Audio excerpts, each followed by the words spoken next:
This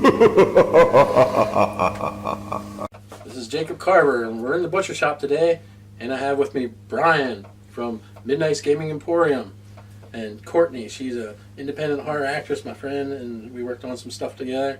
But today, we're in the butcher shop. We're going to talk about horror video games.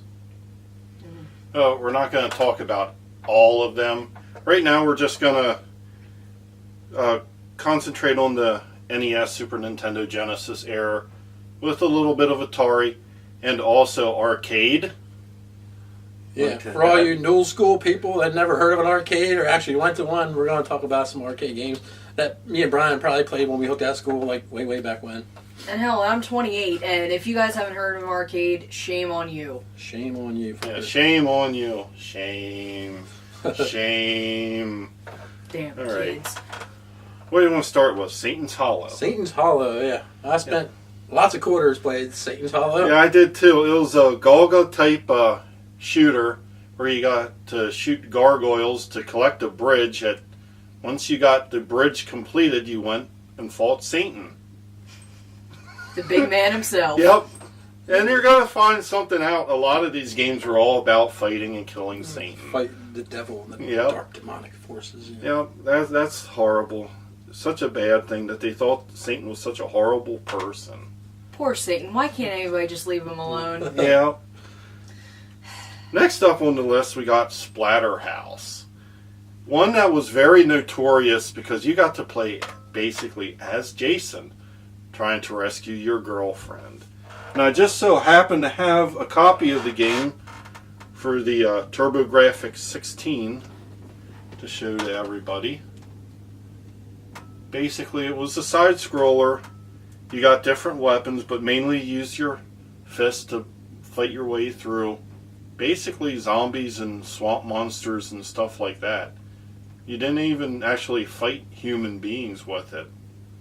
So the whole thing, why they had such a big deal about it, other than basically you just look like Jason, is really the only thing I could think of. You can put that down, Elvira. Here, let me show you. Yeah, Vanna.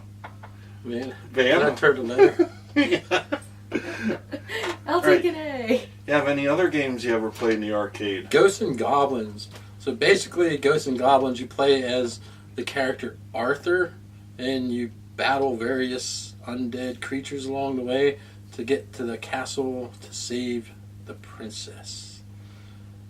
And, it's basically side-scroller. I'd call it like run and gun, but you have like your lance and stuff that you collect special weapons along the way to help you out. And you know what the worst part about that stupid game was? What's that? To finish it, you had to go through it twice. Because when you got to Satan's door, they told you needed the holy whatever the fuck to get through here. And then they send you back to the beginning and you start with a big F-U on the way through. I think it's what they call a quarter buster because you had to spend a lot of fucking quarters in the arcade. Yep, you did. Oh, and the cool part is the hit system. You get hit once, your armor flies off, and you get to play in your boxer shorts. You yourself weren't in your boxer. Your guy on the screen, Arthur was. I want to point that out. Your clothes didn't fly off. From a and you're female in your perspective, boxer. what do you think about a dude playing in his boxer shorts? Well, being myself, I don't know if I want to run around in my bra and underwear, because that might be a little bit breezy. I might feel a little bit cold, but a guy running around in his boxer shorts. Just imagine the tip money you'll get. The tip money? These are mine. Mine. $50. Remember, $50 a tip. $50. $50 a tip. Hold on. Just let me get my wallet. Okay. So, well, now that we're done with that, do you play anything in the arcade? I remember playing House of the Dead. So, if anybody remembers having that big orange gun, you could play with one or two people. And you just ascend to different levels, have all these zombies, undead, chasing after you, and you get to gun them down. Just shoot the shit out of them. Right? Oh yeah, that was a fun game. We'll probably do the home system of that later on. That was a fun ass game. Maybe sooner or later I'll talk about House of the Dead, the DVD, the worst movie probably of all time. about Uli Bowl. Maybe not. I Oh don't know. my God. That man just needs to stop. He's Yeah. He's dead now. Oh. Okay, well, so much for that. Yeah. So, Yeah, so we don't have to worry you about can that stop. anymore. Okay. That's a good thing. yeah, All right, I got one more arcade to console port. Little background story of this game. It is an extremely notorious arcade game that they had a hard time selling to the actual arcades because the concept of the game was you basically were a torture master with a gun shooting people that were on torture devices. And if you're old or have a really good memory, you love horror, you know what I'm talking about. I'm talking about the very notorious arcade game Chiller that came to the NES as an unlicensed product, which means Nintendo did not endorse it, which I'm pretty sure Nintendo would not have endorsed that game in any way, shape, or form.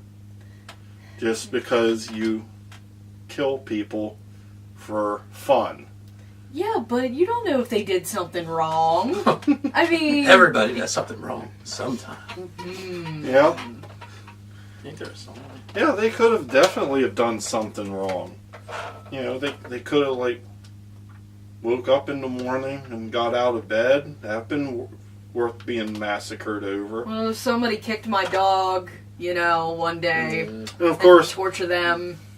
I was talking to Jacob earlier about Chiller, and it's like, everyone remembers, like, the original scene of it. What was the girl in the middle of the screen? You shot her 3 times and shot her clothes off. You get to shoot her clothes off. First it was the top, then it was the brawl, and you got to see 8-bit nude titties on screen. Ooh, 8-bit titties, 8-bit titties! Not even 16-bit titties, 8-bit titties. Yeah, they were 8-bit titties. 8-bit titties, but Them pixelated titties. Them pixelated titties. Yep, there was like 4 blocks of like skin color, I guess, and then a block of red in the center. Yeah. That's all you gotta say. Nothing beats 8-bit nude. That's all you gotta say. Dem titties. So, anything else in the arcade you've enjoyed playing? Well, I do remember a couple of shoot-ups like Carnival and what about you? Did you play any like modern arcade shooters? Maybe like Aliens, Predator, maybe like those kind. The only new ones I can think of have been on the PlayStation and stuff. I haven't been able to play anything in the arcade because everything is now, very sensitive. Got to be careful with what you're playing and what you're doing. They really don't have arcade games anymore. Unless No. you go to like Dave and Buster's. But Yeah. This is And luckily, there's one coming Thank God. this fall. Thank Thank God. God. And you know what? We need to get together for the weekend and go up there some Saturday and play. Yes. That'd just be like a fun-filled trip for like one day. Drink a couple beers, sit back, play some video games, good to go. One last shout out would be Alien vs. Predator, the arcade game. It was a great little beat 'em up, not so much for the survival horror, but it was a fun little beat 'em up. Anything else before we sign this part off? No, I think we're good on that part. Yeah, I Okay. think we're good. Well, this is Brian from Midnight's Gaming Emporium. Jacob Carver from the Butcher Shop. I'm Courtney, independent horror actress. I'm signing out. See you next time.